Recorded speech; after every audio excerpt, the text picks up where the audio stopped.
Bonjour à tous, c'est Chloé, je suis ravie de vous retrouver comme tous les vendredis dans un nouvel épisode de Cryptalk. Alors aujourd'hui, comme vous l'avez vu dans le titre, je vais vous expliquer ce qu'est un airdrop et à quoi ça sert. Allez, vous êtes prêts? C'est parti. Cryptalk, c'est le podcast dédié à la crypto. Alors chaque vendredi, où que vous soyez, embarquez-nous avec vous. Alors, dans notre contexte des crypto-monnaies, un airdrop, c'est une distribution gratuite de jetons à un large nombre de portefeuilles. Ces distributions sont bien souvent utilisées comme une stratégie de marketing par les développeurs de blockchain dans le but de promouvoir un nouveau projet ou encore d'augmenter la visibilité d'un jeton déjà existant. Alors les airdrops ont plusieurs objectifs assez intéressants. Tout d'abord, ils servent à augmenter la visibilité d'un projet, comme je viens de vous le dire, en distribuant des tokens gratuitement. Les développeurs vont forcément attirer l'attention et élargir leur base d'utilisateurs. Aussi, il y a le réseau d'adoption. Plus il y a de personnes qui vont détenir ces fameux tokens, plus il y a de chances que la plateforme ou le service associé gagne en popularité et en utilisation. Les airdrops vont favoriser également la participation communautaire et c'est très important. En proposant des tokens en échange d'actions spécifiques, ça peut être suivre des comptes sur les réseaux sociaux, participer à des forums, être présent sur Discord, et bien forcément ils vont encourager l'engagement et l'implication de la communauté. Et il y a également le fait que les airdrops aident à la décentralisation. En distribuant les tokens de manière large et équitable, ils vont contribuer à la sécurité et à la robustesse du réseau. Alors un airdrop, ça sert à quoi ? Eh bien qu'on se le dise, pour qu'une crypto soit utile et ait de la valeur, elle doit être adoptée par le maximum de personnes, chose qui n'est pas forcément très facile à accomplir. En offrant des jetons, vous pouvez initier un effet de réseau, c'est ce qu'on va appeler un airdrop. Et c'est une méthode très simple pour rassembler une grande communauté, car tout le monde aime recevoir des jetons gratuitement. Alors ça permet également de capter l'attention sur le projet, et chaque fois que les gens vont aller, notamment sur CoinMarketCap ou d'autres plateformes qui listent les airdrops, eh bien les personnes, ça va forcément les inciter à aller acheter des jetons parce que le projet plaît. En fait, c'est vraiment une situation de win-win. D'un côté, vous allez obtenir des jetons gratuits et de l'autre, les entreprises blockchain vont augmenter la visibilité de leur projet. Et le gros avantage des airdrops, c'est aussi de fidéliser une partie de la communauté, car pour pouvoir être éligible aux airdrops, il va être nécessaire, comme je vous l'ai dit tout à l'heure, d'effectuer des tâches sur la plateforme en question. Les utilisateurs vont gagner en expérience sur la plateforme, ils vont apprendre à utiliser les services de protocole décentralisés et ils vont être poussés par le gain de l'airdrop.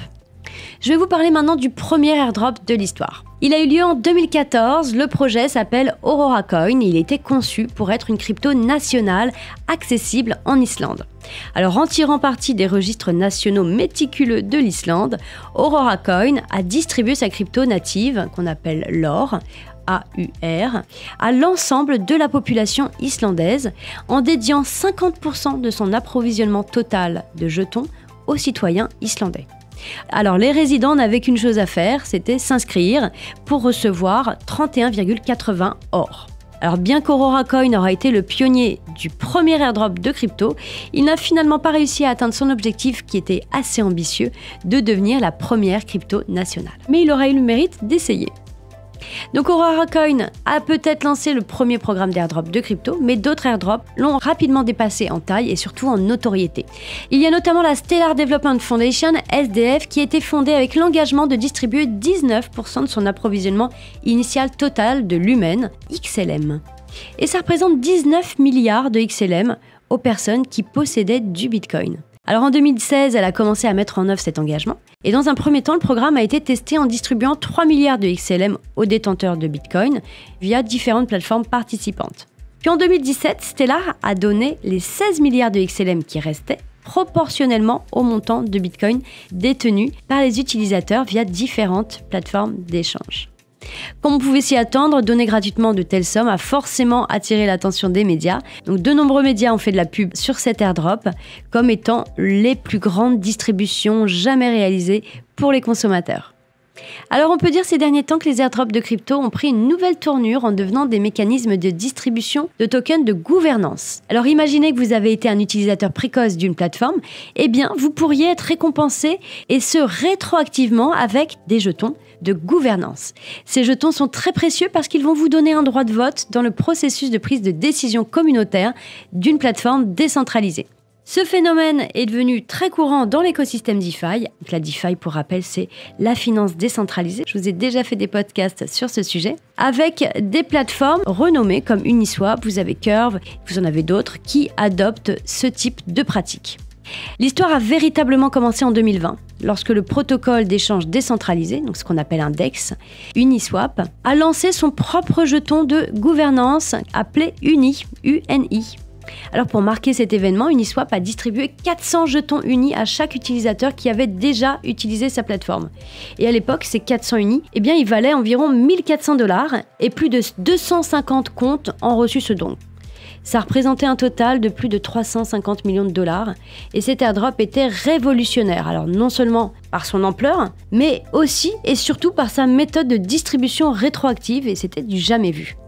Il a montré en tout cas que les airdrops pouvaient être un moyen très puissant et super efficace pour pouvoir récompenser une communauté par sa participation. De nos jours, de nombreuses personnes scrutent scrupuleusement les réseaux sociaux et les différents sites à la recherche de nouveaux airdrops. Et depuis, beaucoup d'airdrops ont eu lieu. Alors les gens espèrent soit découvrir la nouvelle pépite crypto, soit tout simplement obtenir des actifs gratuits.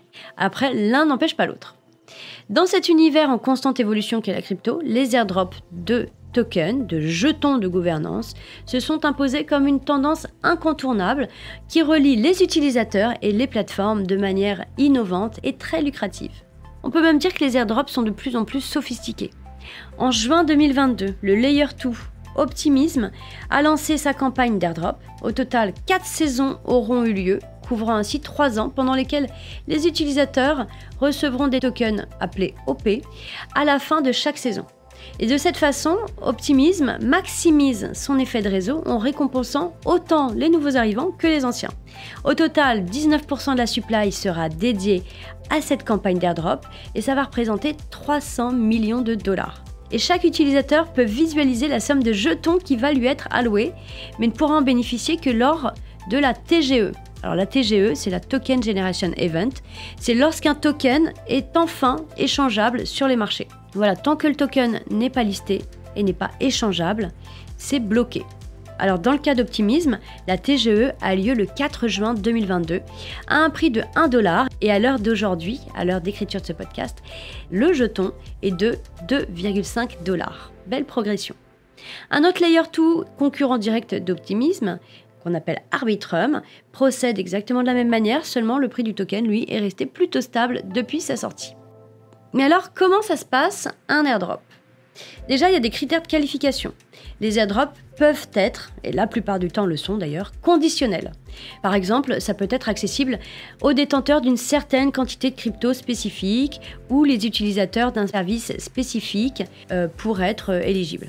Des fois, il suffit juste de s'inscrire avec une adresse de portefeuille, ça dépend vraiment des conditions à remplir, d'où le fait que je vous dise que les airdrops peuvent être conditionnels.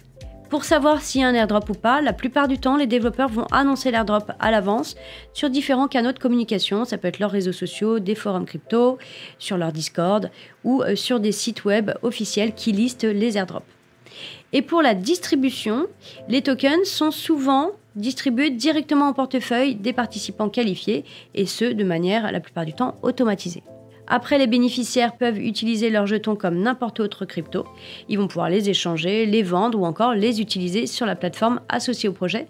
Bref, ils vont pouvoir en faire ce qu'ils veulent. Ils sont propriétaires de ces jetons. Alors maintenant, vous allez me dire comment être éligible aux airdrops. Quels sont les critères ? Eh bien, il n'y a pas de vraie réponse, j'ai envie de vous dire, ça va dépendre du projet. Si c'est un bridge, par exemple, comme Wormhole, qui a alloué 6% de sa supply aux airdrops, il faudra effectuer le plus d'échanges entre networks ou en utilisant le portail de Wormhole. Si c'est un DEX, il va falloir trader le plus possible les assets qui sont proposés. Donc voilà, ça va vraiment dépendre en fait des conditions qui ont été énoncées par le projet. En tout cas, ce qu'on constate également, c'est que les critères d'airdrop ne sont pas toujours donnés à l'avance, mais ça se résume à utiliser le plus possible le service principal de la plateforme avec un volume le plus élevé. Les gens qui mettent en place des airdrops ne sont pas obligés, dès le début de l'airdrop, d'annoncer toutes les conditions de l'airdrop. Ça peut venir par la suite. Je vais vous donner maintenant quelques types d'airdrop, puisqu'il y a 3 grandes familles, je dirais, d'airdrop. Pour commencer, vous avez le standard. Donc là, ça consiste tout bêtement à donner des jetons aux détenteurs d'une autre crypto ou à ceux qui s'inscrivent. Vous avez également le holder airdrop. Alors ça consiste à distribuer des jetons aux détenteurs existants d'une certaine crypto à un moment précis d'un snapshot. Donc là, vous allez faire une capture d'écran de l'état des comptes à un instant T. Et vous avez également le bounty airdrop. Ça, c'est le fait de récompenser les utilisateurs pour avoir accompli des tâches spécifiques, comme promouvoir le projet sur les réseaux sociaux, rédiger des articles, faire des quêtes, etc. Donc vous l'aurez compris, les airdrops sont vraiment une méthode hyper efficace pour les projets de se faire connaître et de stimuler l'adoption et l'utilisation de leurs jetons, tout en offrant aux utilisateurs une belle opportunité d'offrir des cryptos gratuitement. Allez, maintenant je vais vous donner la liste des prochaines airdrops si ça vous intéresse. Attention, cette liste est non exhaustive bien entendu et cette liste a été rédigée au 30 mai, donc à date d'écriture de ce podcast. Nous avons Layer 0 et ZK Zinc, 2 Layer 2 qui reposent sur la technologie Zero Knowledge Proof, qui sont les plus attendus. Vous avez Scroll, toujours un Layer 2 qui repose aussi sur la même technologie. Vous avez Linea, toujours un Layer 2. Vous avez Zora qui est une NFT Marketplace. Vous avez Berachain, un DEX en DeFi qui permet de faire du lending borrowing ainsi que déposer des fonds dans des LPS. Vous avez Zeta Market qui est un DEX sur Solana. Et nous avons aussi récemment l'avènement de protocoles de restacking. Ces derniers utilisent un système de points pour pouvoir accroître leur base client. Pour gagner le plus de points, il faut forcément stacker le plus d'Ethereum possible et le plus connu est Engen Layer. Voilà, je vous ai tout dit sur les airdrops, j'espère en tout cas que ça aura été clair pour vous.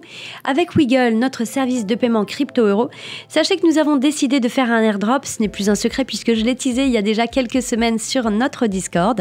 C'est un airdrop de type Bounty Airdrop, donnons les termes puisque nous venons de passer dessus à l'instant. Vous avez des quêtes à réaliser sur notre préapp, vous avez également des quêtes qui sont disponibles sur notre interface Zilli et en échange de ces quêtes, en échange de la réalisation de ces quêtes, vous allez gagner des points XP. Alors plus tard, nous organiserons donc un airdrop pour remercier la communauté de tout l'intérêt qu'ils portent à nos services et puis de s'être prêtés au jeu. Donc n'hésitez pas à vous inscrire sur wiggle.fr pour participer à nos fameuses quêtes et pouvoir prétendre un jour être éligible à notre airdrop. En tout cas, sachez que vous pouvez nous retrouver tous les 15 jours sur le Discord de Wiggle. Tous les 15 jours, j'organise un AMA. Un AMA, c'est une session de questions-réponses et je vous fais part également des avancées du projet Wiggle. Donc n'hésitez pas à nous rejoindre. Le prochain AMA aura lieu le 31 mai 2024 dès 19 h sur notre serveur Discord. Donc pour réaliser notre airdrop, nous allons allouer une quantité de jetons Wiggle pour pouvoir récompenser les membres de la communauté. Il faut savoir qu'une quantité de jetons Wiggle sera distribuée en proportion du nombre d'XP de chaque membre. Donc forcément, plus vous aurez de points XP, plus vous allez bénéficier de jetons Wiggle gratuitement. Donc n'hésitez pas à nous rejoindre sur wiggle.fr et comme je vous l'ai dit tout à l'heure, sur notre serveur Discord également. Voilà, j'ai fait le tour du sujet, n'hésitez pas à faire vos propres recherches si vous avez d'autres questions sur le sujet. Si vous avez aimé cet épisode, n'oubliez surtout pas de vous abonner, de liker, partager et mettre en favori si vous êtes sur une plateforme de streaming. Il me reste à vous souhaiter un excellent week-end à tous et je vous retrouve dès la semaine prochaine pour un nouvel épisode. En attendant, prenez soin de vous.